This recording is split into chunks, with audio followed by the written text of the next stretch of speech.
Good morning, ladies and gentlemen. My name is Nadja Radkovska and I'm head of the International Cooperation Department at General Directorate Execution of Sentences of Bulgaria, the organization responsible for the management, control and supervision of all prisons, all pre-detention centers and probation services in Bulgaria.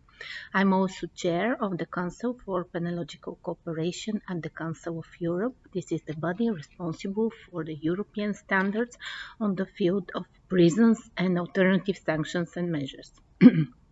Prisons are a challenging environment in every kind of aspect: organizational, methodological, social, management context. This is even more valid when new phenomena arise and rearrange the prison dynamics, like radicalized people, returning foreign terrorist fighters, returning women with children, etc. The appearance of new categories of prisoners influences the profile of prison population and calls for the revision of practices, approaches, existing tools for assessment, treatment, rehabilitation, and management of such categories of offenders. The growing numbers of prisoners sentenced for extremist and terrorist crimes poses new challenges and requires more well-articulated prison policy and practice to ensure the cohesion between the relevant interventions depending on the needs and proportionate measures depending on the level of risk.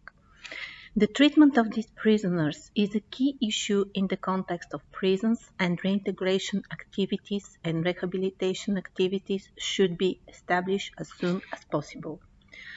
But of course, there are many diversities across the countries. The diverse policy and practice in Europe and the polarization of the debate regarding the management of violent extremists and terrorist prisoners. Are they ordinary prisoners or not? Should they be segregated or dispersed? Increase the need for consensus among policy makers and practitioners and of course researchers. One of the important questions is how prisons can contribute to the rehabilitation and reintegration of violent extremists and terrorist offenders. When designing rehabilitation interventions, it should be taken into consideration that no one size does not fit at all, and the applicability in national context and assessment of progress made are key for the successful rehabilitation and reintegration of violent extremist prisoners and radicalized prisoners. Therefore, it is not expected that a model from one country could be immediately transferred and copied identically in another country.